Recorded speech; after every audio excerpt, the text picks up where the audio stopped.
going on, you guys? Welcome back to another episode. We're headed back up to the mountains today to play a little bit of the casinos, and we're hoping for a $500 winning session. Now hear me out.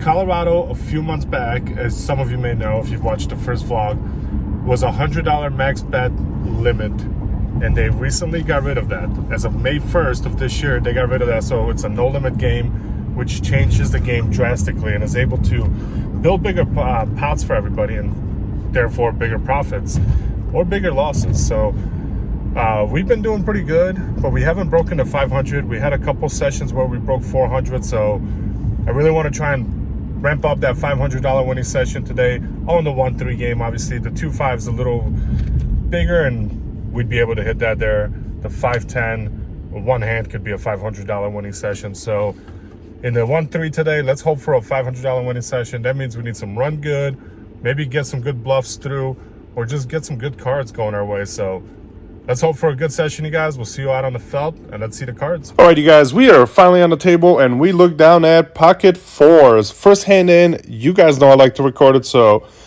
we have a razor to 7. We make the call and go off to a flop of 4-7 jack. It checks around, however. We're trying to slow play this one as to see if somebody would lead out, but nobody bets, and we go off to a turn. We bet 15 on the turn, and before we could even put our money in, everybody folds. Let's get ready, ladies and gentlemen, as we look down at a premium. Pocket aces. We're in middle position or under the gun +1, depending on the table, because we're missing a player. And we have the button straddle to 6. Small blind folds, big blind calls, and we bump it up to 25. We have a couple callers here as the cutoff, the button, and then the big blind after a quick decision decides all of them to go in. So we're going 4 ways to a flop. We're building a nice pot already with pocket aces, so let's hope for a nice flop. The board comes about as clean as we could ask for with the 3-6 jack. The big blind decides on a check, and it comes over to us, and we're going to put out a pretty sizable bet of $60. $60 and $100 pot, so just over half pot, and we're going to see the cutoff tank already. Super strange move, as this gentleman just sat down. You could tell he was a little drunk, but he decided to tank for a little bit. After thinking it over, he does make the call, and it goes over to the button, who jams all in. He instantly jams, and it's on to the big blind, who makes the fold. And honestly, with a clean board, we do have to make the call here. So we make the call and go off to a turn. The turn is the 8, not improving us, but we still have pocket aces. The river's a 4. We got a nice pot building. We're hoping to win it. We flip over our pocket aces and get shown pocket jacks. Flop set, he's going to take this one down. Button, nice straddle. Alrighty, guys, after that, we have to go buy a little more, get ourselves to a good starting stack, and we look down at ace, jack, offsuit.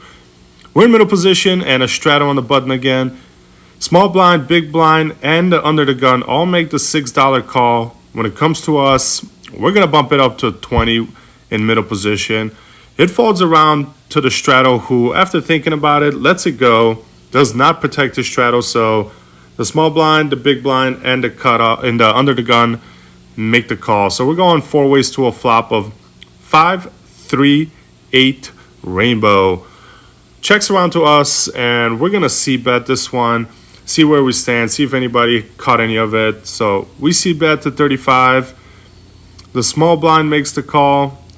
The big blind and the under the gun decide to get out the way. We're going heads up to a turn. The turn card comes the 5 of diamonds, pairing the board. Not really improving us. We're still sitting here with ace jack and ace high. River pairs the board again. 8s and 5s. So we have 2 pair with an ace high. The way the player was betting, it seems like he's holding a small pair or just a bluff. So we decide to call his $55 bet when he bets on the river. And he shows us pocket 4s. Pocket fours are no good. We're going to take it down with 2 pair of 5s and 8s with an ace kicker. We're going to scoop this one up, you guys. In the next hand, we look down at 10-5 offsuit in the big blind. Under the gun makes it 7 and gets 3 callers when it comes back to us. With 10-5 in the big blind, it's a good spot for us to defend with that many callers. So we throw in the extra $5 and we're going 5 ways to a flop that comes pretty favorable, all things considered. Comes 3, 4, 6 with 2 hearts. The pot's 35 and the small blind leads out for 17. We make the call and under the gun player makes the call as well. And we go 3 ways to the turn, which is a king. We don't improve, so it checks around. Luckily, we get to see a free river card, which comes somewhat good. It comes a 10. We get a pair, but with the king, kind of scary. I don't think the small blind has a king seeing as he checked the turn, so we make the call. Under the gun folds, and the small blind shows us 6 deuce of hearts for a flush draw and a gut shot with top pair on the flop. No good, our 10 stand, so we're going to take this pot down, you guys. As we collect our chips, you guys, we get ready for the next hand, and we look down at pocket 6s in the small blind. There's a straddle on the button, and we put in the call, and 4 other players make the call as well, going back to the button, who decides on an all-in. Luckily, he's only got 41 behind him, so we're going to make the call here. We thought about raising it up and ISOing him out, but with pocket 6s, we're not probably too far ahead with a couple other players behind, so we make the call. 2 other players make the call, and we go off to a flop 4 ways. The flop comes pretty favorable for our hand. 5, 6, 8. We flop middle set. Let's go. Let's get some more money in there.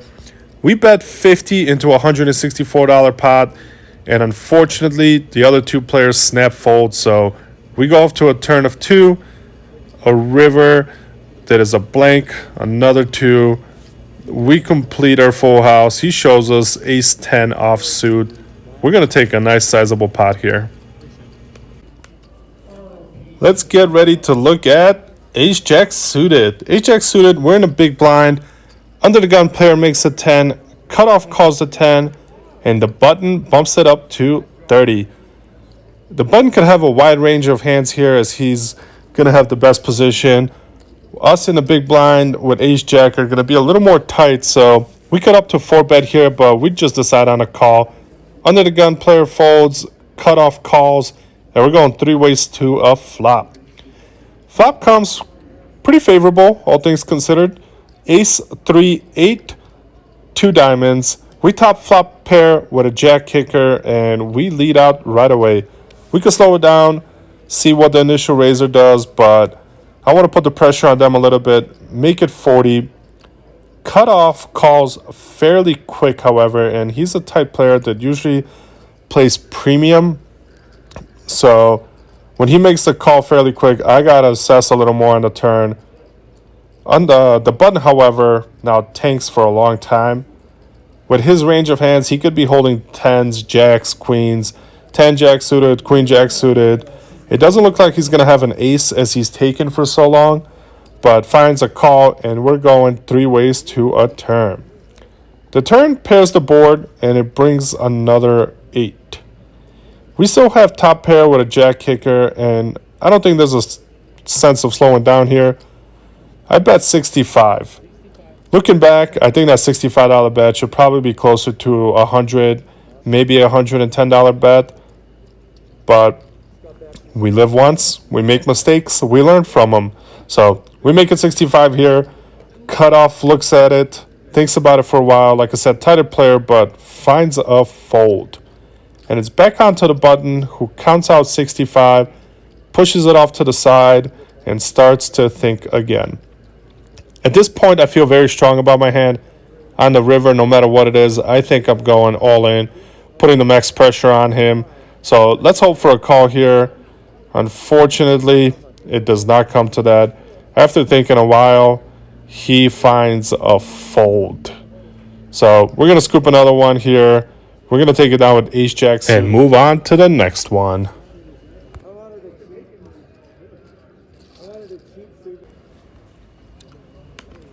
In the next hand, we look down at 8-6 suited, and we're in late position. We're going to go ahead and bump this one up, you guys. We're going to raise it up to 13. We only have the big blind and the small blind who make the call, so we're going off 3 ways to a flop. And the flop comes ace 3-7 with 2 spades. We flop a flush draw, so we're going to continuation bet here. We raise it up to 21 as they both check over to us, and we get one caller. Small blind folds, the big blind calls, so we're going heads up to a turn. The turn brings the amazing king of spades, completing our flush draw. So when the big blind checks it over to us, I hesitate on betting or checking back to see if he'll get something on the river and maybe lead into us, but at the end, I want to get max value, so we ended up placing a $35 bet here. He folds fairly quickly, so we're going to scoop this one up. Easy pot. We hit the flush, and it looks like they had nothing, so we'll take it down. In the last hand of the session, you guys, we look down at pocket aces yet again. Pocket aces, middle position, and we bump it up to $20. We get 3 callers, and we go off to a flop. We have the hijack and the big blind who make the call, so when the flop comes 4-7 jack with 2 hearts, the big blind leads out for $25. At this point, I don't want anybody catching anything on me. If you're on a flush draw, I don't need my aces getting cracked again, so we decide to bump it up here instead of just flat calling. We make it 75. $75 bet goes over to the low jack, and he's considering a fold at first. Looks like he's about to muck his cards, pulls them back, and has a lot of thinking to do, which kind of leads me to think that maybe he's on that flush draw, and ultimately he does end up finding a call. So we got one caller, and we're going back to the big blind, who, honestly, this is a tighter player, like I mentioned before, so I really hope he doesn't call. I don't want to go 3 ways to a turn card with 2 hearts on the board, so let's hope he folds, which he ends up folding. So we're going heads up to the turn. The turn brings the awful 10 of hearts, completes the flush. We are heads up, so not much I could do here. I want to do a value bet, maybe see where I stand. Did he catch his flush? I throw in a $100 bet. $100 bet. He thinks it over fairly quickly and ends up making the call. Going off to a river card, you guys. We are holding the ace of hearts as we check, so let's hope for a good river. Let's improve. That's right. We hit the 3 of hearts. We hit the nut flush. We have the nuts in our hand, you guys, and we lead out for 150. I thought about maybe slowing down and going for a little bit higher, but 150 felt like a perfect size bet, as there's 4 hearts out there. If he doesn't have a heart, it'll be very tough for him to make that call. And if he does have a heart, me holding the ace of hearts, having the nuts, obviously puts a lot of pressure on him. After thinking it over, he calls us with pocket 7s. We were crushed on the flop, crushed on the turn, got lucky on the river. My aces didn't get cracked again, you guys. We got a sizable pot here of 735, which we're going to take down and try and end the session on a high note. All right, you guys, we're back at the house. We're out for a walk. We changed from the session, but yeah, we turned off the camera and got into a few hands that I want to talk about before we end this video. There was a gentleman that bought in, lost, bought in, lost, bought in, lost. He was highly intoxicated, probably in for about 1,500 and kept buying in. We have pocket kings. He's got pocket 10s. We go up, and sure enough, flop comes 10-3-7. He flops a set. We double him up. 3 hands later, I have ace king suited.